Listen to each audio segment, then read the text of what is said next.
Hi, everyone, and welcome back to Stefan Livera Podcast, brought to you by Bold, the best place to buy, save, and store your Bitcoin over at getbold.io. That's for the American listeners. Now, joining me today is Keith Gardner from the Branta project, and we're going to get into this and what it's all about. But first of all, welcome to the show, Keith. Yeah, thanks for having me, Stefan. So, Keith, let's start with a little bit on a background on yourself, who you are. Yeah, I can be short with the background. I wish I was an artist, but my background's in engineering. So I worked at Bloomberg in the heart of fiat land in New York City, London, both. And some point along there, you're surrounded by so much complexity. And whenever you're surrounded by a lot of complexity, you kind of know you're being famoosed a bit. And so at some point I found Bitcoin and decided to go all in on Bitcoin. So I did that, and then I think this might resonate, but when you do go all in on Bitcoin, you quite quickly become scared about losing your Bitcoin. And so this kind of kicked off this series of questions to myself, like how would I steal my own Bitcoin? And Branta was born from that.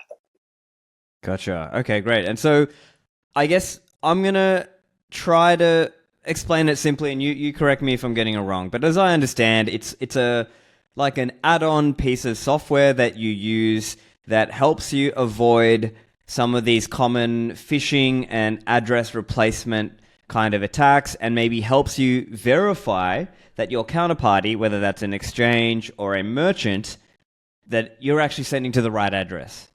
Is that right? Yeah, that's quite accurate. So I guess the first thing is like the clipboard attack is quite small in this theory, but like the idea of phishing and man in the middle is very, very wide. So that's like a huge attack space. And like when we use Bitcoin, right, what we're doing is we're storing value through time. And when we want to spend that, we're essentially sending the Bitcoin across space. And so like if you're in the UAE right now, I'm in the USA, and I want to send you a bit of Bitcoin, what typically happens is if you're person Y, you receive this piece of information that says, hey, pay this destination this amount of money and you'll be fine. We'll continue our business transaction. But it's actually quite sketchy to receive any piece of information that tells you to pay somewhere else. And so if you cannot verify that easily, this is a huge problem. And essentially that's just a man in the middle or phishing, right? It's impersonation, which is one of the main sins you can commit. And so this is really bad, but I also think it's quite solvable. So yeah. Anyways, go on though, what you were saying. Yeah, no, I just wanted to, I was just sort of kicking it off. And I guess we should also talk a little bit about, how many people are losing money to some of these kinds of spoofing. Obviously, it's a well-known thing in terms of scamming. Many listeners, and you're probably familiar as well, that there was a famous, let's say, podcast or call recently with Johnseth and a scammer. And basically this guy was talking about how they would try to take over someone's account and get them to, in various ways, these things can happen. So let's just, I guess, maybe we want to start in that way, right? Like, what is the problem you're solving? What are some of the common ways that people get scammed and spoofed into sending their coins to the wrong place? Yeah, no, it's a great question. I mean, it can be anything from like a simple email that looks like, say, bold Bitcoin, but is not bold Bitcoin, or it can be something more advanced like AI, right? And so like, I think the Junseth pod dropped this maybe early summer, and a lot of people really clung to that because the story was told quite well. But really, like, what Branta's doing is like, we're trying to skate to the puck here, because the two like major technological themes that are coming are, right, AI and digital scarcity of Bitcoin. And so AI is making the Junseth attack very, very cheap. It's like right now, maybe this is some kid in their basement calling people saying, hey, I am Coinbase, yada, yada, give me your two-factor. Okay, this is kind of fun in games. It's these little gangs of kids doing this. But this gets quite bad when you can just click a button and like deploy an army of these kids via AIs, right? So like, if we just zoom way far out, like going forward, it's going to be very, very hard to verify on the phone. You're even talking to me right now. Right. So like for the listeners, how do you know this is Keith speaking? You really don't. But the one way you can know that is if I signed this video call or signed a Bitcoin transaction with a really large number. Right. So like going forward in 5, 10 years, when you receive a phone call, an email, a text message, it's quite sketchy when that piece of information is telling you to pay somewhere else. And so yeah, AI cannot fake Bitcoin, and yeah, this is it's quite solvable to build this out. Yeah, I see. And as I kind of, I'm not a developer myself, but the idea might be that you're doing some kind of cryptographic handshake, or you're doing something where it's signed it with a key that's known to you. And so exchanges may have a key, and what we might start to see is when, as an example, you are about to do a deposit to an exchange because maybe you're going to sell some Bitcoin or whatever. They, these things are signed in a way that the everyday customer can verify that. Now, of course, they may not be tech savvy to do this manually, but the idea is that we're going to have software that helps us do this for us. I mean, even now, things like, firmware being signed, or applications being signed, or I guess there's different approaches, right? Maybe that's also an interesting thing, that people are currently relying on somewhat of a walled garden, right? Google's Play Store, Apple's App Store, Windows and Microsoft might curate their stores in terms of what apps are you going to install, because they're trying to keep the user from just installing malware or these malicious pieces of software. Yeah, exactly. And so, like, one of the technologies that's really good for this is 2 of 3 Bitcoin multi-sig vaults, right? And you can do this with Bold or with Unchained, for example. And right, like Unchained in this case, or Bold, knows all 3 of your XPubs, so they create the deposit address. And this is what people interact with. But the missing piece right now that does not exist, and that can for quite cheap, in fact, it's free open source, is like a client-side piece of software that runs as well. And so what we're building is this software that anybody in the world can run and verify and download on any desktop computer, and easily link their 2 of 3 Bold account to their actual Linux computer or their Mac. And so then, if this person ever gets phished and like logs onto a fake Bold site, or even has some malicious JavaScript and running on their client, such that like their computer is basically compromised or they've received bad info, by running Branta, which is essentially, we want it to be an invisible layer, as soon as the user copies a Bitcoin address, they verify whether that address does belong to their 2 of 3 or not. And so essentially, like in this way, what we've wanted to build for quite a long time is like a wormhole between point X and point Y. I see. Okay, so I mean, a few things come to my mind straight away. One would be around mobile, right? Because obviously a lot of things are going mobile. So then, what's the plan there? And then also, is there a privacy concern, right? That if somebody kind of hacks the Branta thing, do they now know how many coins I have? That kind of thing. So, but let's start with the mobile aspect. Do you have a plan on the mobile, or is it just desktop only for now? Yeah, great question. So we do want to tackle mobile. We're not on mobile yet. And so mobile phones usually have a camera, right? And the QR code is kind of the dominant piece of tech here. And so, yeah, users can scan a QR code and they get a Bitcoin address. And so I guess the first thing is the clipboard is what we really hook into. We haven't really seen anybody else do this yet. So we decided, let's go and build this thing. On desktop, that's quite easy, right? So like if I'm running the Brave browser and let's say an email client, on the desktop, these are sandbox applications, and they cannot, without explicit permission, typically communicate data between each other. So if you install a new app on your Mac, it's not just going to go look in your notes or your contacts, right? However, on desktop, the clipboard is actually plain text. So the clipboard is kind of like this, it's like this shared memory location. So any single application you install on any desktop can read the clipboard without writing to it. And that's actually what we leverage. So when you install Branta, and you can trust this because it's open source, but when you install Branta, we just pull your clipboard. That's all we're doing. We do a regex match, we pull the clipboard on desktop. And then if this matches like a SegWit address, a legacy address, an XPub, a seed phrase, etc., we let you know. Now on mobile, to get back to your question, on mobile, the clipboard, it does not work this way on Android or iOS. iOS, you cannot just start an app on background, right, and pull the clipboard. On Android, Android's a little more open in it's been locked down more recently, so like the APIs are kind of annoying to work with. And I think on the mobile, the QR code's much more relevant, right? So on desktop, it's very easy to look at the clipboard. Now on mobile, probably QR codes are more used. And what the design that needs to be built out is that when you scan a Bitcoin address or a Lightning address, Branta kind of acts as the umbrella launcher. So if you scan a QR code, you see BC1Q, yada yada. Branta first opens, verifies the destination, and then you can actually shoot out to whatever application you need, whether that's Strike, Bold, Unchained, or whatever. Yeah. Okay. Yeah. And so I guess I'm understanding this as like you would run this alongside your other things, right? You might be running Sparrow on your desktop computer, and you might also run Branta.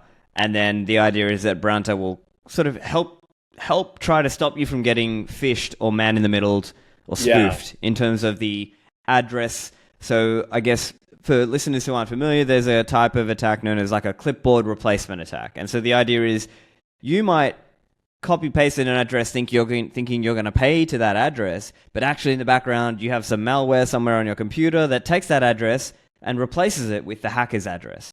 And so unbeknownst to you, and if you don't check on your hardware device or wherever, and then you might actually send to the wrong address. And so that's one example. It could be that the software itself is compromised. So I guess that's the main one. But then also, as you said, around the AI and spoofing and scamming, these kinds of things where you might think you are sending in to or receiving from.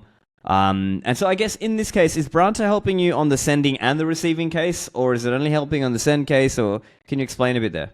Yeah, literally we've only touched the tip of the iceberg. So kind of what's out there now, and it's quite stable, although we've still labeled as pre-release, just to give some time to marinate. What's out there right now is kind of this tool, like you said. It's not competing with anything, so we're not another Sparrow. Probably the closest adjacent that you could label Branta as is maybe a watch-only wallet, right? So like you could kind of think of us as we're a watch-only wallet. Right now, we don't actually show the balance. We just show any given address in your clipboard. We alert you, show you what derivation path and what vault, right? And so, excuse me. Yeah, so the use case right now is very personal. It's, okay, if you have Bold, Sparrow, Ledger, Trezor, say you have 4 wallets set up. You can link them all to your Branta. Soon we're going to be able to sync across the Nostr network, right? So you can take this between your Linux computers, your Windows, Mac. But it's all very personal. This is basically if you're shuttling money around between yourself. So that's okay. This is very good. If you're opening up a new account and you want to deposit 1 Bitcoin, it's useful. But in fact, like money can go between any 2 parties, right? So what's coming next are these kind of cool use cases, quite adjacent, but in the use of commerce and merchants, right? So you can also do man-in-the-middle or phishing on paying merchants across the internet. And the reason we're both here talking about Bitcoin is because it's very raw, it's very direct. But because of that, like Bitcoin's irreversible. In fiat, you have all this mush, right? You have all these layers of settlement in between whenever a payment happens. In Bitcoin, that's not the case. And there's these great platforms spinning up, Pay with Flash, Zaprite, Shopster. All these new platforms are coming where you just directly send the merchant the money. And so in this case, what Branta is doing is offering kind of 2 tiers of API support. The first one is, let's use the example of Ferrari as kind of a high-end use case, right? So if you want to go settle for a new Ferrari Roma, I don't know, what do they cost? 300,000 US, right? And if I don't know. Yeah. Okay. Yeah. I'm kind of making the price up, but if you go to pay Ferrari or your dealership 300K US, you want to make sure this is actually Ferrari, right? And so the way Bitcoin works is you have the public key, and under that you have many, many children addresses. And so what Ferrari can do is actually register either through a centralized party, which is Branta right now. In the future, this will be much more decentralized. But if Ferrari registers their XPub with a company like Branta, as we decentralize further, the person paying can do a quick lookup that respects the privacy of Ferrari but verifies the authenticity that you're actually paying the end merchant. So in this way, you can completely lock out and block out any man in the middle or phishing attacks. Right, because if the consequences of sending Bitcoin to the wrong place are high, then what people currently do to get around this is send small test transactions. And that's okay, but it's kind of like, okay, we just had the best invention maybe of all time besides fire, but we have to send $5 before the full payload. It's just clunky, right? So everything that we're talking about, this software that you can use to link your own accounts, soon Branta is going to be integrated in a way that lets you verify the end merchant as well. So that's kind of the first tier that's coming next. I see.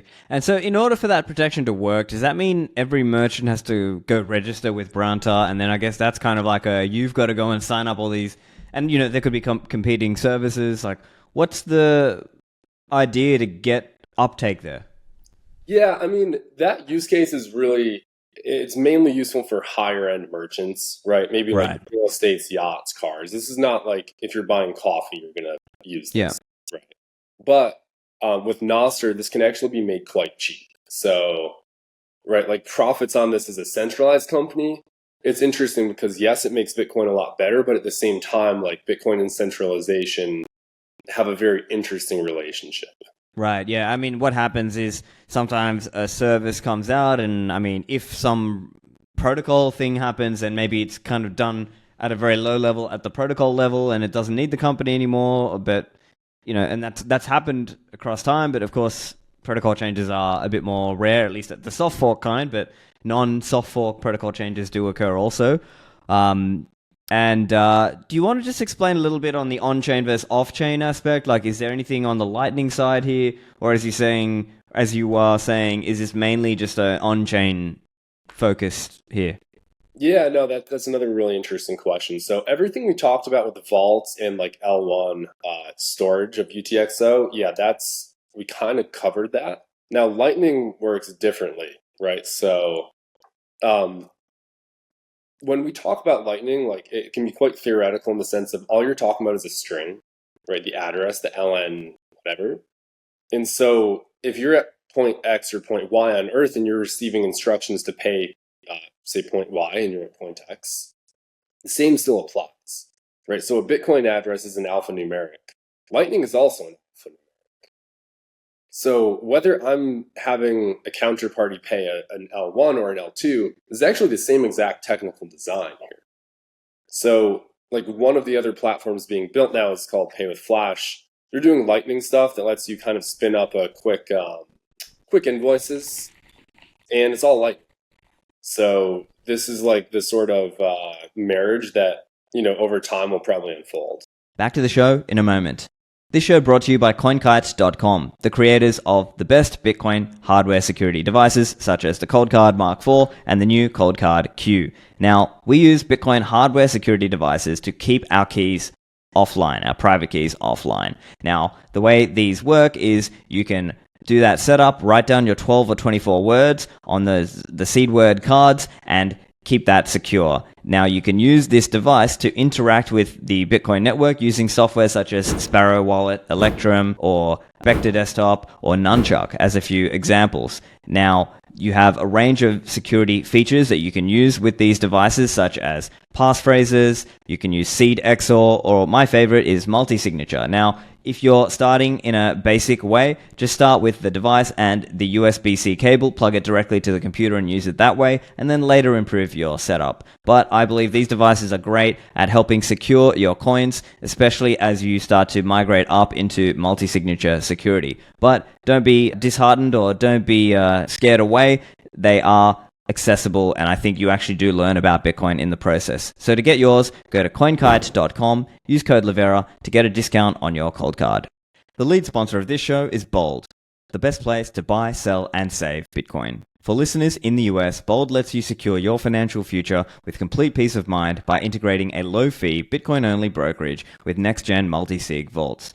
With Bold, you can smash buy Bitcoin or set a DCA plan for only 0.99% fees and seamlessly deposit the Bitcoin direct to your Bold Vault. The Bold Vault is a 2 of 3 collaborative multi-sig where you hold 2 keys and Bold holds 1 as a redundant backup, protecting against loss or theft. You can use Trezor, Ledger, or Cold Card hardware wallets to spin up a Bold Vault in just a few minutes, and the Bold Vault is the only collaborative custody vault available with 0 monthly fees. They're also offering 0 fees on your first $10,000 of Bitcoin buys and $25 of free Bitcoin when you buy $100 of Bitcoin or more. Try Bold today and upgrade your stacking experience over at getbold.io.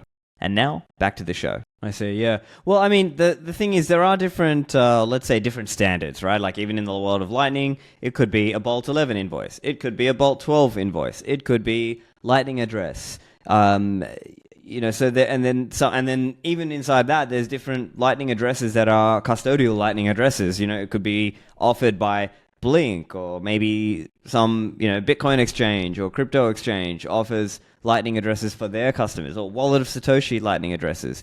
And then even there, that's just Lightning. Don't forget, and maybe in the future there'll be like Arc or some eCash thing. And how do you handle that? Or is it just more like you're just going to handle a certain type of Lightning, case until the other cases have become more popular, or what?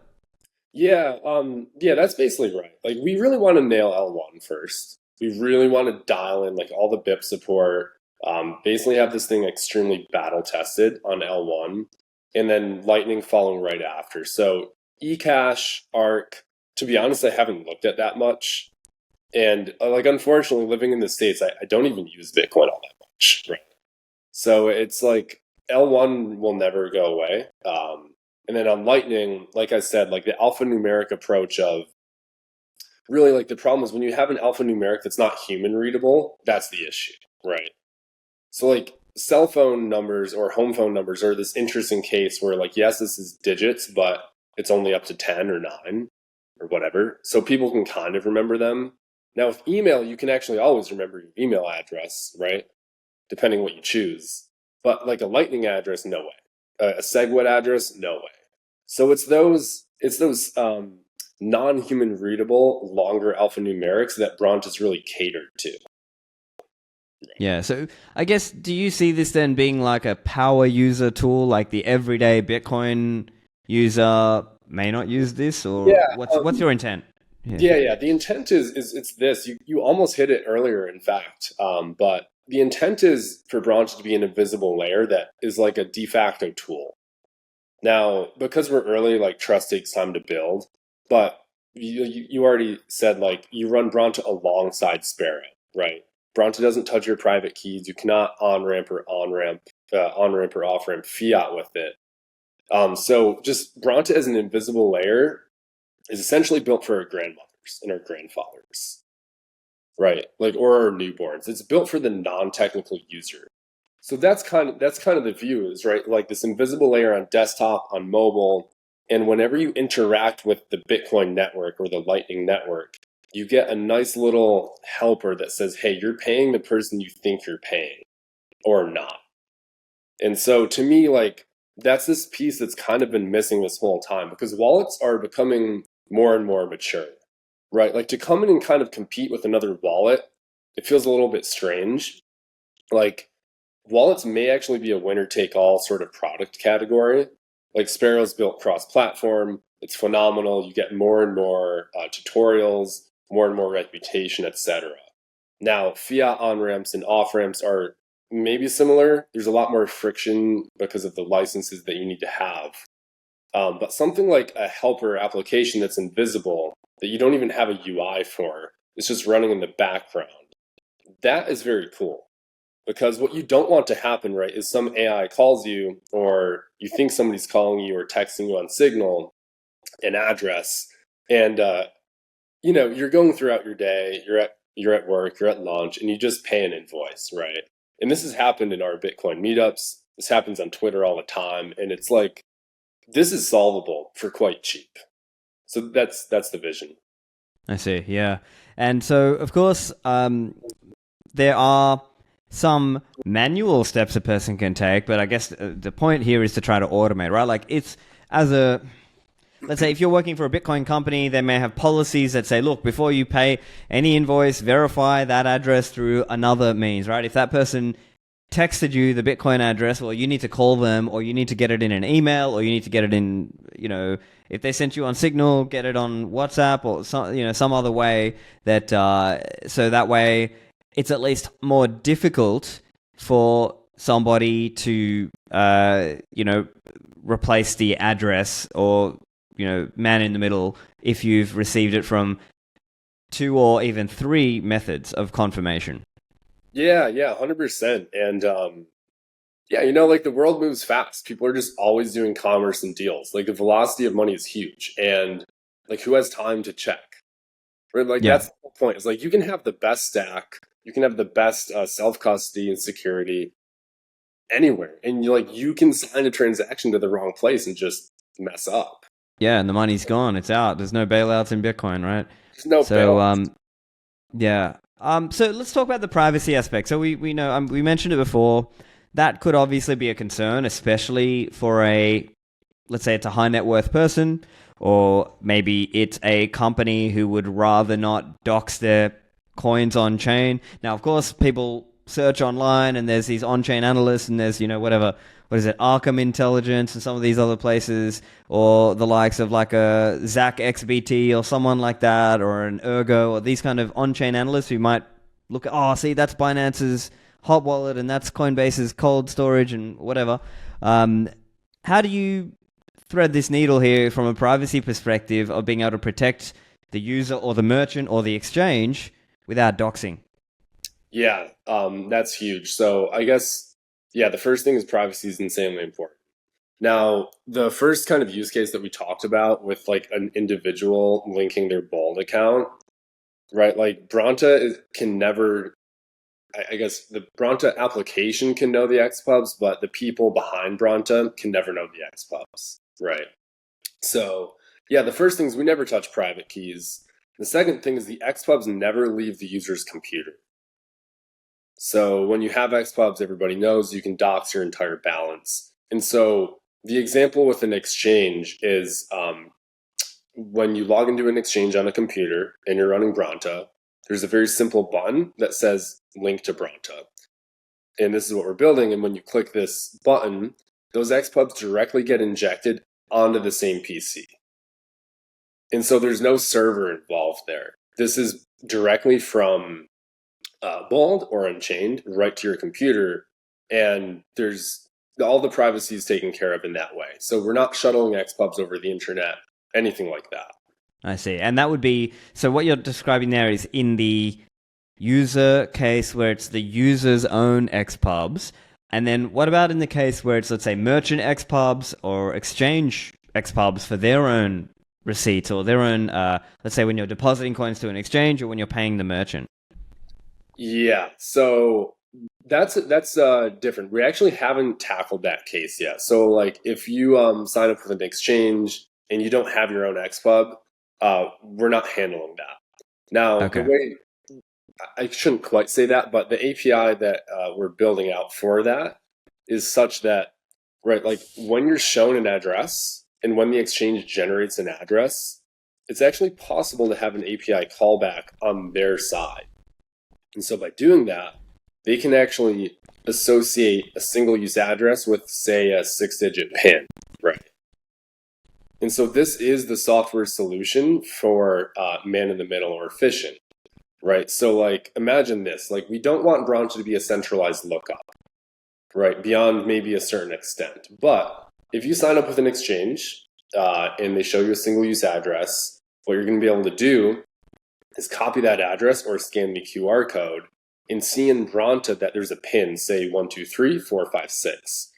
Now, the exchange would have given you that information ahead of time, and you know that you're depositing to the correct place. So that's kind of a pseudo-anonymous approach.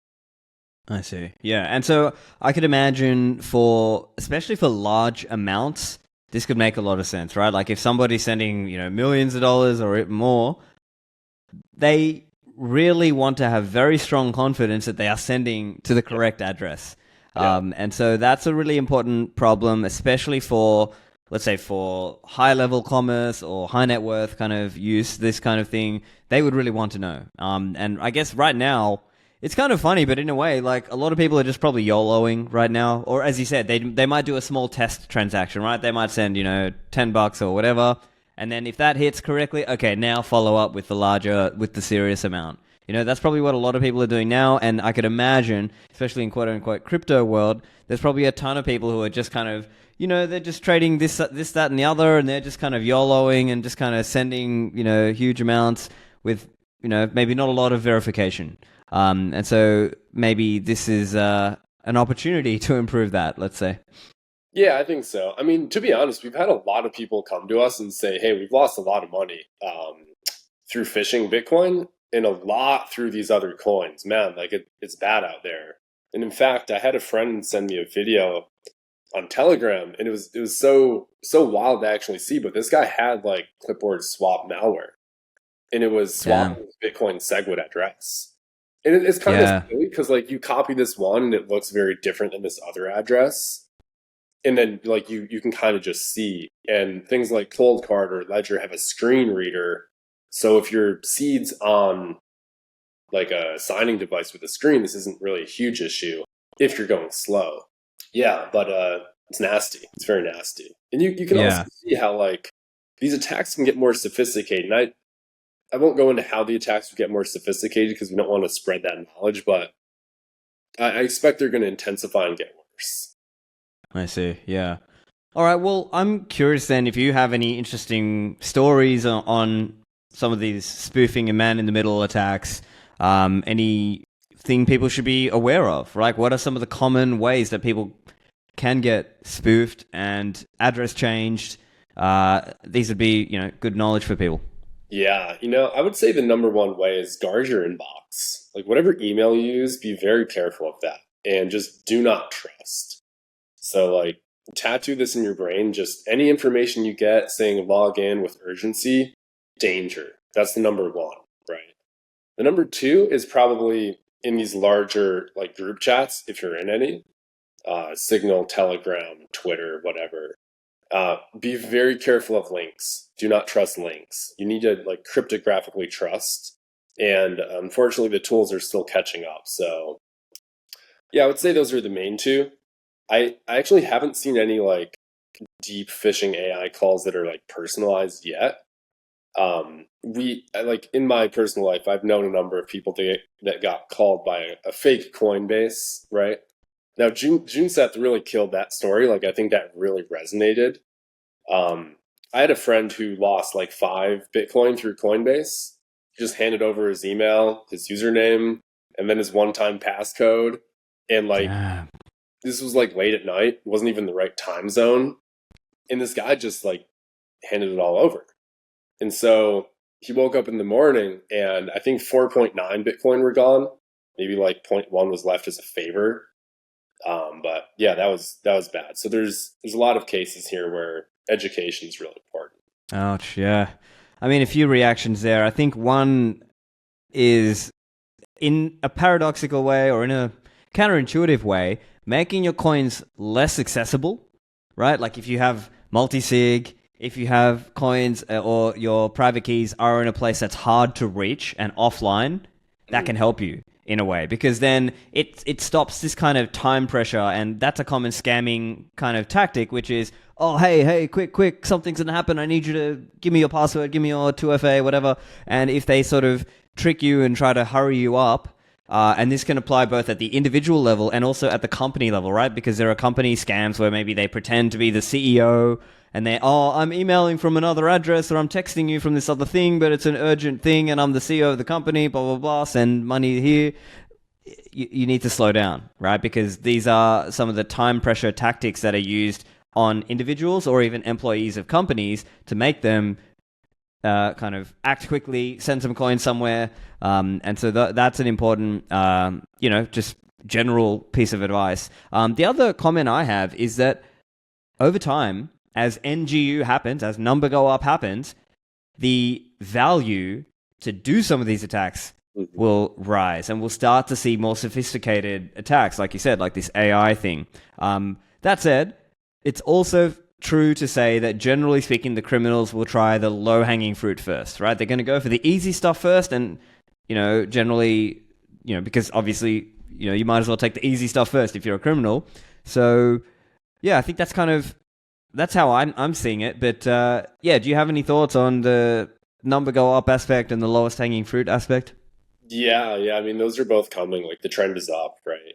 I love what you said about the friction. Like friction is a good thing. You want friction, right? So like some of these like pseudo intelligent like people earlier have been saying how when money comes quick, it goes quick, right? And like a lot of money is probably going to come quick to a lot of people, but psychologically, like when you receive money very quickly, you think you can repeat that. So like this is a falsehood that a lot of people get. So one of the most, and this is also why like NBA players go broke. It's not because Right. it's simply because they have earned the money quickly. So naturally, you spend it quickly. And so frictions are one of the best things you can do. So like if you come into money through Bitcoin or any other way, one of the reasons that 401ks actually are good for people, one of the few ways maybe, is that it's hard to access your 401k or a tax deferred account in the US, right? Like it's kind of like hand holding, but you actually should take the best of the fiat world for your Bitcoin holdings. So, if you're still deep in fiat, or if you've just been a professional working for many years in the States, you probably have a Roth IRA, you probably have your 401k, maybe some high yield savings. And a lot of these are like simulated time locks, right?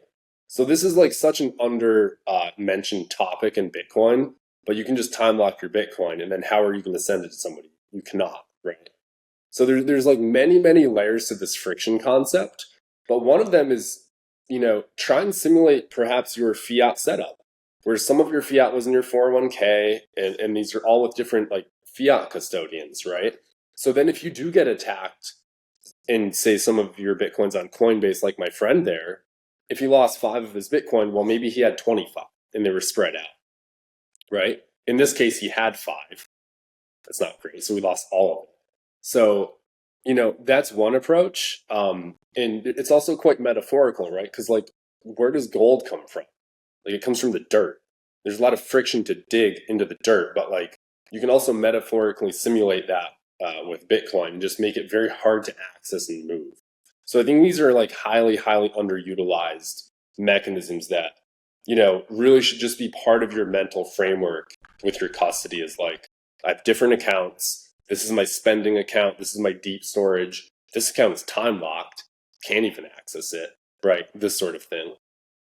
Yeah, I see. Yeah. And so I guess in that case with the, Coinbase hack and things like that, often this is when, users who are maybe a bit newer, they haven't learned to, whatever, get their cold card and, put stuff, in offline storage, right? In a cold storage hardware wallet, or ideally multi-sig once you've got larger amounts.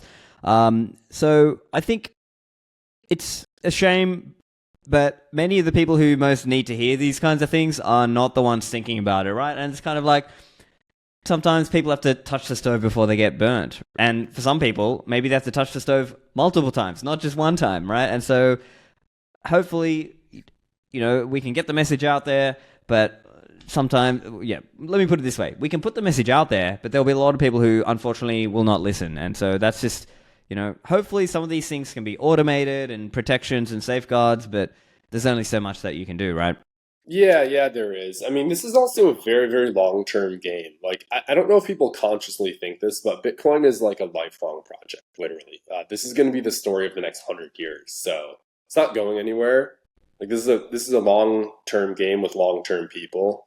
And I think eventually, like, the short-sighted projects will fall out of fashion. A lot of people will get burned, and there's been a lot said on that topic. This show brought to you by Mempool.space, the world's leading Bitcoin visualizer. And now they've got an accelerator program. So if you have a transaction that you sent at a fee that was too low to get confirmed, now you can fix this with the Mempool accelerator. The way it works, you can go and search your transaction, scroll down, click accelerator, and you don't need an account. You can pay with Lightning, and then it'll show you it's now in the process of being accelerated, and then after a few minutes, it's confirmed. And so this is a great way to help you out if you are stuck. And this can happen where maybe your wallet doesn't have RBF or CPFP, or it might help you in situations where it's impractical to go and re-sign. So for example, multi-sig with keys in different locations. And thirdly, even in some lightning scenarios, perhaps a forced close, you might not be able to use RBF. And so in this case, the mempool accelerator can help you out. So keep it in mind, and you can find out more over at mempool.space/accelerator.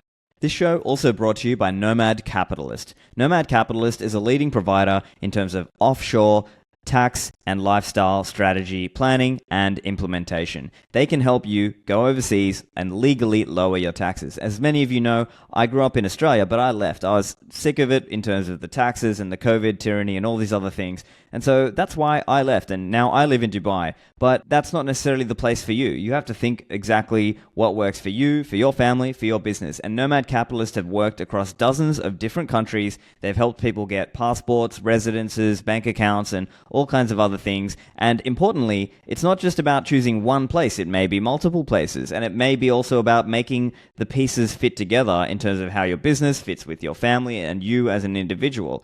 Nomad Capitalists have helped many people in terms of going overseas. And if you're interested, go to nomadcapitalist.com/apply. This is applicable for people with a net worth above $1 million. That's nomadcapitalist.com/apply. Yeah, I think I really also resonated with what you were saying earlier about how, there's athletes who are famous for kind of blowing all their money, and in some cases, that's because maybe they're a young guy, they didn't have a lot of personal finance knowledge, and maybe they had a lot of leeches, and, whether that was professional leeches kind of glumming onto them to try to take their money, or maybe, distant family try to leech off them and take their money, and they don't know how to sort of guard that wealth, right? Because, as you said, kind of an easy come, easy go mindset. Sometimes people need to think about the concept of... It's make hay while the sun shines, right? Like if you had that mindset of, look, I might be making this money now. Let's say you're a pro athlete, or you made some money off Bitcoin, or you bought Bitcoin and it went up, right? Like in purchasing power, you need to think of that like I'm making money, I'm making hay while the sun shines, and I might not be able to make that back if I lost it so easily. That's something people, sometimes lightning strikes, and you're not necessarily going to expect it's going to happen 2, 3, 4 times. Yeah, no, it's super true. I mean, that is like to me, the number one benefit of the 401k as in like a vehicle is the time lock, right? And there's a little slap on the wrist. It's kind of silly. It's very childish, the whole thing, but like it is a slap on the wrist to pull money out of your 401k. And right. Is there like a 10 or 20% penalty or something like that? I don't know the detail. Yeah, it depends. It depends on whether that's pre or post tax, and then I guess when you pull it out. But yeah, there's usually not more than a 30%, right? So like typically, if you go and cash out your 401k and slam that into Bold, yeah, you're going to pay like 30% tax, probably on the higher end. It depends exactly what you do and how much you can write off. But yeah, like the hand holding there, it's very funny because like ultimately like Bitcoin and fiat and all these other vehicles that exist, they somehow reflect on human psychology, right? And so I think a lot of the frameworks are actually quite mature in fiat. It's just that like the underlying settlement is wrong, like that error. Right. Or they can reverse it, like that kind of aspect. Or, I mean, a bit more controversial, but I guess sometimes this is where fiat banks may make their customers whole. And now they might take a loss on their side.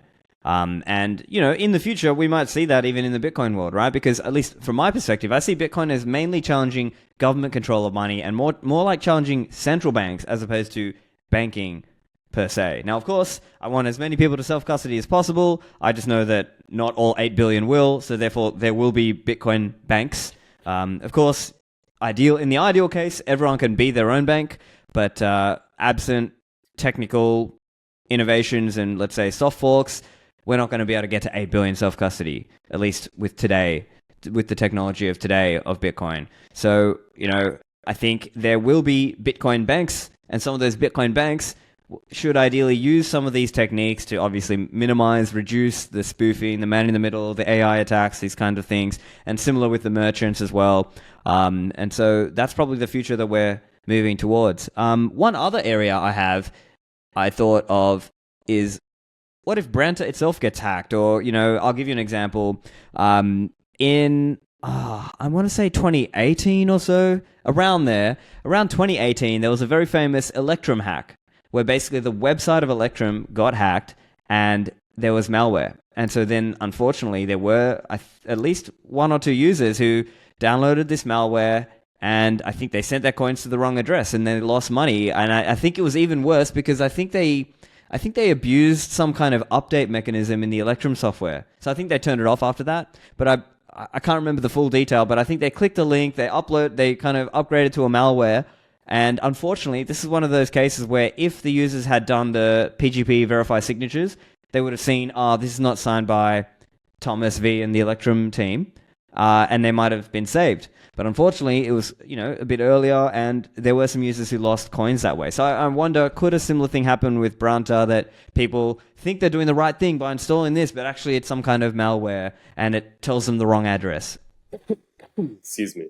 Yeah, it's actually absolutely hilarious that you asked that. So I think in the beginning I was saying with Branta, right, we wanted to invent these ways to protect users that are new, that no one's built before. And in fact, the very first product that we built, which is shelved currently before reintegration, is actually just what you said. So it's an automatic layer that you can use on any desktop that verifies manually the PGP signature of other software. So I don't know if you've seen this, because this was kind of like winter time frame. We actually pitched this in Portugal and competed in the Pleb Lab top builder project. Oh, I didn't see it, but okay, go on. Yep. Yeah. And so what you're saying is exactly correct. So any code is a bug, right? And some bugs are useful. Bitcoin you can view as a big bug, like it's imperfect, but we really like it, right? And so Sparrow's the same way. We love Sparrow, but it's imperfect. However, we use it anyways. Biology is like this, right? This just reflects the universe around us. And so what we wanted to build, and we're actually going to be picking back up again, is Branta this is a different kind of line, but this layer where as soon as you download, right, the Electrum that maybe has been compromised, or let's use Sparrow, there's actually a Sparrow.com, there's a Sparrow.net, only one of them's real, one of them's fake, right? But if you first run Branta on your computer, what Branta will do is we sweep your downloads folder, and if a file name matches Sparrow or Electrum, we do the PGP check for you, right? Because interesting. Okay. Yeah. What Branta can do is import the PGP public keys, right? So public key, private key signatures are beautiful. That's all Bitcoin is a series of one-way doors. And when you download Sparrow, you can completely automate the PGP check if you run Branta. Now, there's a couple things there, right? The first is installing the application in the first place. That's the PGP check. And so if Electrum, I think is the wallet. If this gets hacked, right, and you're running Branta will just flag you, say, hey, the file name is Electrum, but it's not signed by, I don't know how many authors sign Electrum, right? With Bitcoin Core, usually it's above 5 of the core authors will sign this, so Branta can check all 5, right? So yeah, that's a complete valid concern. That is one of the few good things about the centralized app stores, right? Now, these are not perfect because there's been cases of, I'll say, crypto wallets in the app stores that actually just ask for your seed and then rug you. So like the centralized app stores fail in this way, right? So there's kind of these hierarchies, right? There's like the Linux open source, maybe you run Branta and this sweeps for PGP keys. Then there's the centralized app stores. This kind of coincides with Web 2.0. And those are good. Those are good, especially if you have a lot of ratings. Now, it's bad because it's not that hard to publish in the centralized app store. And you have this false sense of authority, right? Now, that's the problem. And so looking forward, probably Nostr will obliterate all of these models, right? So Nostr is extremely cool in the sense that, you have your password, right? So like when you log on to Twitter and tweet, like this is something Odell says. I think, maybe this is a bad example. You can cut this out if you want, but right, I think No, go on. It's fine. yeah, I think Joe Biden earlier this year tweeted that he will not be running for presidency again in the United States in 2024 for our election. And so, Oh, right. Yeah, I remember this is like a famous thing because everyone was like, wait a minute, why is he announcing this on Twitter or on X, not on like doing a press, doing a proper, press service or whatever about it, press conference about it? Yeah. yeah, 100%. And so, like, how do you verify that wasn't Elon or a dev at Twitter or another person in the White House staff? You can't, right? But with Nostr, and I'll get back to the invalid software thing, with Nostr, you actually can do much, much better. So on the one hand, like in that case, Joe Biden could have just held his own Nostr secret key and cryptographically signed his note and put it on every social media platform, right? Or he could have just done a video and signed the video. But what else Nostr can do is this web of trust. Right. So if you go on Nostr, you see people like Jack Dorsey and Odell, right? And their web of trust is built up, right? Right. And so I guess in simple terms, it's like who follows who, right? Like if Odell and I follow each other or whatever, and then some of the apps and other things might sort of help you determine a level of trust based on kind of how many degrees of separation you are, how many, let's say, well-known people are following this particular account, and then therefore when you pay to the lightning address associated for that account, maybe you're a bit more confident, that kind of thing. Yeah, exactly right. So like if Pablo's building out these cool eCash wallets and GG's also in his web of trust, and you go to download, like Branta can tightly integrate with this on the client side to prevent mishaps, right? So like this sort of paradigm I believe it's actually completely new in the world of the internet and computer science, which makes sense, right? Because like we all get caught up in like, oh, shiny app stores. Now there's this thing called TikTok. But really, like the internet's only, 30 years old-ish? Like Alan. Well, yeah, I would say the World Wide Web is probably 30 years old, and maybe the internet predates that a little bit, but yeah, I get your point. And like Alan Turing, right, was only not even 100 years ago. Like it's completely mind-blowing the acceleration that we've had. So, right, like Nostr Web of Trust is going to be absolutely huge. There's a huge opportunity for client-side software to integrate with that. Enter Branta, that's why we're open source. And in fact, if you're a developer, go look at our GitHub because we have a bounty out right now. And this is another cool thing that's coming, right? Is like GitHub will be decentralized on Nostr. So like this is another centralized entity. Microsoft owns GitHub. Well, GitHub has actually been compromised once earlier this year. I forget the exact example, but NVK tweeted about this. But anyways, yeah, back to your point, like using additional software, definitely be careful and like better things are coming. So I'll stop rambling. Yeah, gotcha.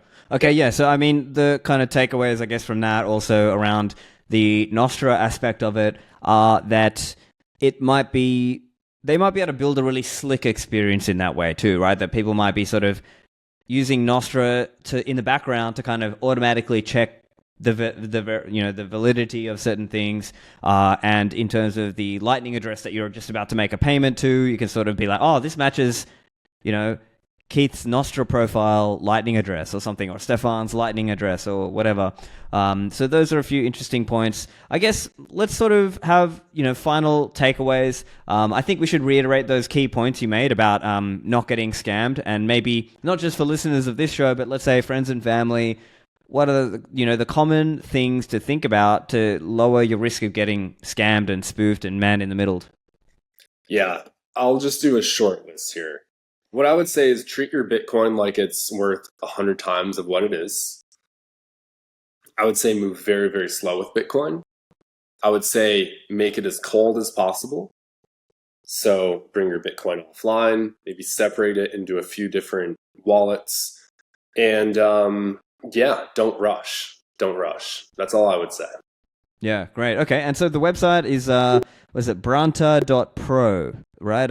Obviously, links will be in the show notes, and I was looking at docs.branta.pro. That's the documentation site.